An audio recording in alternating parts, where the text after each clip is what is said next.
بریسو صاحب بہت شکریہ. تھینک یو جی. آپ جانتی ہیں کہ آج 9 مئی ہے اور 9 مئی کے حوالے سے آپ کی پارٹی نے بھی آج احتجاجی مظاہرے کیے. مولانا فضل الرحمان صاحب بھی ایک بہت بڑا جلسہ کر رہے ہیں اور وزیر اعظم صاحب نے پہلے کیبنٹ کا اجلاس کیا, پھر انہوں نے کنونشن سینٹر میں ایک تقریر کی, اور army chief general Asim Munir صاحب جو ہیں وہ بھی لاہور گیریزن کے دورے پہ گئے. انہوں نے بھی وہاں پہ یہ بات کیا کہ یہ پاکستان کی تاریخ کا ایک سیاہ دن ہے.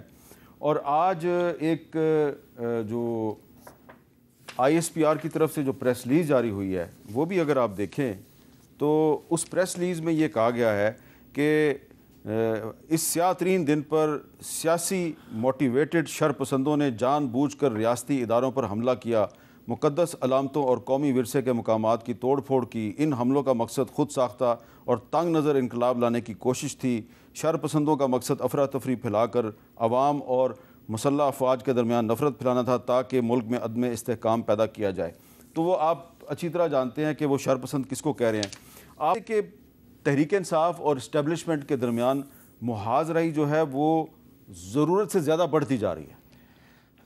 میر صاحب صحیح فرما رہے ہیں, اور ضرورت سے زیادہ بڑھتی جا رہی ہے, اور پتہ نہیں کون کوشش کر رہا ہے کہ یہ حالات ٹھیک نہ ہو اور محاذرائی کی طرف یہ سارا کچھ چلا جائے. بیکاز پہلی بات تو یہ ہے کہ 9 مئی کی جتنی مذمت پاکستان تحریک انصاف نے کی ہے شاید کسی نے کی ہو. 11 تاریخ کو خان صاحب نے اس کی مذمت کی تھی. میں آپ کو ڈیٹ وائز کہہ رہا ہوں to put the record straight. آج میں نے دیکھا ہے اور اس بات سے دکھ ہو رہا ہے سم ٹائم کہ پورٹرے یوں کیا جا رہا ہے ایز اف کہ وہ ہمارے شہداء نہیں ہے, پاکستان آرم فورسز کے شہداء ہمارے شہداء نہیں ہے, یا پاکستان آرمی ہماری آرمی نہیں ہے. خان صاحب بارہا کہہ چکے ہیں پاکستان بھی میرا ہے, ملک بھی میرا, فوج بھی ہماری.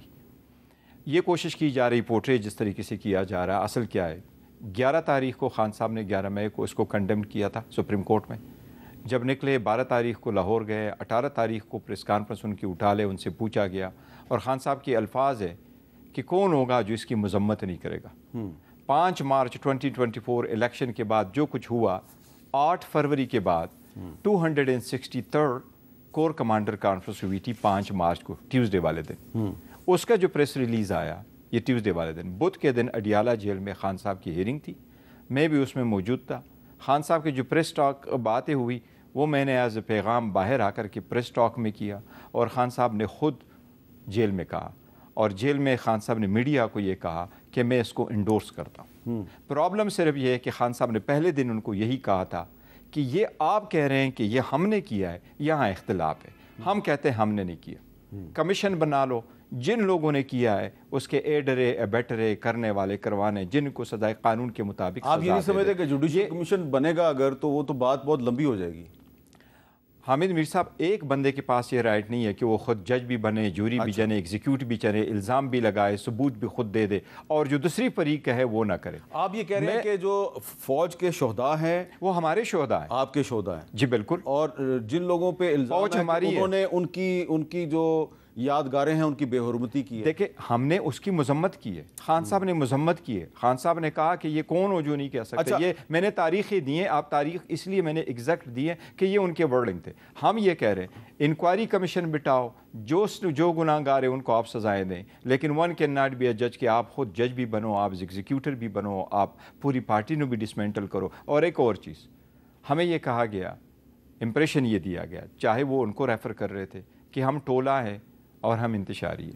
انتشاری ٹولہ ایکسیپٹ جس انتشاری ٹولہ, جس پہ ہم نے کہا کہ نہیں, we take strong exception to these words. اور وہ دا ریزن بینگ کہ ہم بھی یہی چاہتے کہ آپ بھی اس پہ اپالوجی کرو, ہم انتشاری ٹولہ نہیں ہے.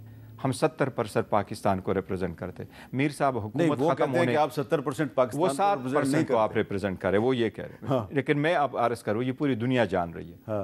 ہم یہ کہہ رہے ہیں کہ 70% ہماری پاپولیرٹی بائی آل مینس, 180 سیٹیں ہم جیت چکے ہیں, اور سارے صوبوں میں ہماری نمائندگی ہے.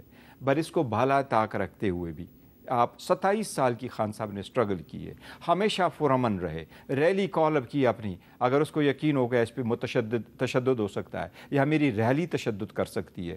ہم نے 60 بڑے جلسے کیے حکومت ختم ہونے کے بعد, 500 سے زیادہ ریلیز نکالی, 300 سے زیادہ ہم نے کنونشنز کیے. بائی الیکشنز میں جا رہے ہیں تو اس میں بھی کیری, اور اس میں ملینز اپ لوگ نکلے, اس میں عورتیں, بچے, بوڑھے سب شامل ہیں, کوئی ایک گملہ کسی نے نہیں توڑا. اس لیے اس کے باوجود ہمیں کہنا کہ ہم انتشاری ہے یا ہم ٹولہ وہ کہتے ہیں مناسب نہیں. کہ یہ جو 9 مئی کے واقعات میں جو لوگ ملوث ہیں ان کی ایویڈنس جو ہے وہ پبلک میں موجود ہے، یعنی کہ سوشل میڈیا پہ موجود ہے. اچھا میں سارے تو نہیں آپ کو کلپ سنوا سکتا، لیکن آپ سن لیں، اس سے آپ خود اندازہ لگا لیں. میں بیرسٹر صاحب کو سنوانا چاہ رہا ہوں تاکہ پھر ان سے ان کا ریاکشن لے سکوں. سنیں کچھ لوگ جو ہیں جو تحریک انصاف کے بڑے نون لوگ ہیں وہ کیا کہہ رہے تھے. ہر ماں، ہر بیٹی، ہر بزرگ، ہر جوان، ہر بچہ کہ چلو چلو جی ایچ کیو چلو، انشاءاللہ جی ایچ کیو جائیں گے. اللہ ہم نے اب ہر حد تک جانا ہے، ان کے خلاف آپ مکمل طور پہ روڈ کو بلاک کر دیں اور انشاءاللہ ہم پورے پاکستان کو بند کر کے بتائیں گے کہ عمران خان ہماری ریڈ لائن کراس ہوئی تو آج کینٹ کی ریڈ لائن بھی کراس ہو گئی. آپ نے دیکھا اس کینٹ پہ پی ٹی آئی کے جھنڈے منع تھے، اس کینٹ پہ عوام آ نہیں سکتی تھی. آج عوام آئی بھی ہے، کور کمانڈر کے گھر کے باہر بھی کھڑی ہے اور اندر بھی جا چکی ہے. کور کمانڈر کے گھر کے اندر بھی جا چکی ہے. میر صاحب بات دراصل یہ کہ اس کے ساتھ اگر آپ دوسرے والے بھی چلاؤ جس میں ڈاکٹر صاحبہ کہہ رہی ڈاکٹر یاسمین راشد کہہ رہی، میں یہ کہہ رہا ہوں ابھی جو کیسز ہے اور اس کا کنسپٹ ہے، یہ جو الفاظ کہیں گے اس پہ کوئی کیس نہیں ہے. ہم یہ کہہ رہے ہیں کہ کس نے ان کو توڑ پھوڑ کی ہے، کس نے ان کو جراؤ گلاؤ کیا ہے. بالکل جس نے جراؤ جلاؤ کیا غلط ہے. کسی بھی فوجی تنصیب پہ ہم تو بارہا کہہ چکے ہیں، میں تو اسپیسیفکلی آپ کے پروگرام پہ کہہ چکا ہوں کہ پرائیویٹ تو پبلک کا تو کیا اور ان کا کیا، ایون پرائیویٹ کا کوئی چنگچی ہو اور موٹر سائیکل ہو اس کو بھی جلانے کا یہ روش ہمیشہ کے لیے ختم ہونا چاہیے. لیکن when we have come all the way this far، election ہو گئے، کس سرکمسٹانسز میں ہو گئے، کتنا مارا گیا، اور بارہا ہم کہتے چلے آ رہے ہیں کہ یہ کلیش آف ٹائٹن ختم ہو، یہ سیز فائر ہو، آگے کی طرف آگے بڑھے. اور ہمارے ساتھ تو انگنت زیادتیاں ہوئی ہے ورکروں کے ساتھ. آپ ابھی بھی بات چیت کے حق میں دیکھیں، ہم تو یہ کہہ رہے ہیں کہ ایک ونڈو تو اوپن ہونا چاہیے. یہ میں سمجھتا ہوں ملک کی بدقسمتی ہوگی اگر ملک کی سب سے بڑی پاپولر پارٹی کو انتشاری ٹولہ کہا جائے. اور دوسرے لوگ، خواجہ آصف سے تو آپ توقع نہیں رکھ سکتے کیونکہ وہ اس سسٹم کی بینیفیشری ہے. اس نے الیکشن لوز کیا 2018 میں، وہ آج بھی، اور وہ ایڈمٹ کر بیٹھا کہ میں نے فون کیا اور مجھے جتوایا گیا. وہ آج بھی ہمارے فارم 45 کے مطابق وہ ہارا ہوا ہے اور بری طرح ہارا ہوا ہے، ریحانہ ڈار سے بری طرح ہارا ہوا ہے. اسی طرح ان کے باقی جو بیٹھے ہوئے ہیں وہ سارے ہارے ہوئے ہیں. تو یہ وہ لوگ جو ان کی بینیفیشری ہے، ہم کہتے ہیں یہی ذمہ دار ہے اور یہی کوشش کر رہے ہیں کہ کوئی آگے. لیکن بیرسٹر صاحب جب حکومت یہ کہتی ہے کہ آئیے ہم آپ سے بات چیت کرنے کے لیے تیار ہیں، تو آپ کی طرف سے جواب آتا نہیں ہم آپ سے تو بات نہیں کریں گے، ہم تو کسی اور سے بات کریں گے. نہیں میر صاحب ایسی بات نہیں ہے. ہم نے جو کہا ہے کہ ڈائیلاگ ہونے چاہیے، آگے کی طرف بڑھنا چاہیے. کمیٹی بھی بنا دی. تو کمیٹی جو یہ وہ کمیٹی نہیں ہے، وہ 3 نام ہے جو ہم نے دیے ہیں. لیکن ان کے ساتھ کیا کہ اگر ان کے پاس یہ اختیار ہو اور ان کے پاس پاور ہو، یہ صرف پتے کاٹنے والے نہ ہو، تو پھر سب کے ساتھ بات ہو سکتی ہے. ہم نے کہا جو بات نہیں ہوگی جس کے پاس جو ہمارے مینڈیٹ لے چکے ہیں، وہ Pakistan Peoples Party, P M L N اور ایم کیو ایم نے پوائنٹ آؤٹ کیا کہ یہ ہے شارٹ آف اٹ ساروں کے ساتھ اب بات ہو سکتی ہے. یہ اگر موجود ہے اس کے ساتھ تو پہل کون کرے گا؟ یہ وہ لوگ ہیں جو بینیفیشری آپ اس سے. اس لیے یہ دکھ ہوتا ہے کہ آپ ایک بڑے سے پولیٹیکل پارٹی کو ایسے الفاظ سے لگائیں اور پھر آپ یہ امید ان سے بھی رکھیں. وہ جو ایک علی مین گنڈا پور صاحب اور عمر ایوب صاحب اور شبلی فراز صاحب پہ مبنی 3 رکنی کمیٹی ہے، وہ مذاکرات کے لیے کمیٹی. وہ جو 3 نہیں، وہ کمیٹی نہیں، 3 نام دیے ہوئے ہیں اور خان صاحب نے اس کو ایکسپلین کیا تھا کہ میں نے تینوں کو کہا آپ کر لیں. مثلا یہ بات نہیں ہے.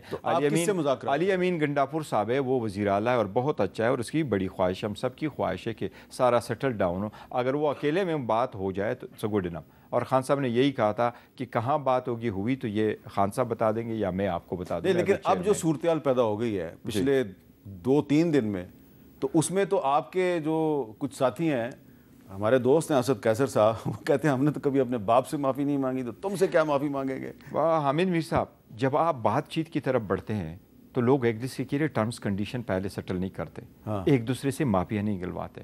میں نے آپ کو ذکر کیا کہ ہمارے صاحب انگنت ناانصافیاں ہوئی ہے. خان صاحب کے پاس 5 دنوں میں 3 سزائیں ہوئی. کس قسم کی سزا ہوئی؟ دنیا کے سامنے اس کو رکھو. بشرا بی بی کو سزا ہوئی صرف اس پہ پریشر رکھنے کے لیے، 14 سال کی قید، جس کا اس کیس کے ساتھ کوئی تعلق نہیں. عدت والے کیس جو اس کا بالکل ذاتی ہے، جس کو دنیا کے ہر بندہ اس کو کنڈیم کرتا ہے. آپ کہہ رہے ہیں آپ ابھی بھی بات چیت کے لیے تیار ہیں؟ ہم کہہ رہے ہیں کہ دیکھیں ان سب چیزوں کے باوجود یہ ہم اور خان صاحب نے اوپن کورٹ میں کہا کہ میں اپنے یہ ساری چیزیں معاف کرنے کو تیار ہوں جو میرے ساتھ زیادتیاں ہوئی. وہ خود لیکن وہ کہتے ہیں مجھ سے بھی معافی مانگو. نہیں تو وہ صحیح کہہ رہے ہیں. ہم یہ کہہ رہے ہیں میر صاحب کہ آپ ہمیں انتشاری ٹولہ کہہ رہے ہیں. فار گاڈ سیک، میں as a chairman P T I جب الفاظ استعمال کرتا ہوں تو میں بڑا کیئرفل ہوتا ہوں کہ ایکسپریشنز جو ہے اس کی بھی کچھ میننگز ہوتی ہے، تو آپ اپنے ایکسپریشن کا بھی لحاظ رکھیں۔ اگر ملک کی اتنی بڑا ادارہ کسی بڑے پولیٹیکل پارٹی کے بارے میں یہ کہہ دے تو یہ نامناسب ہے۔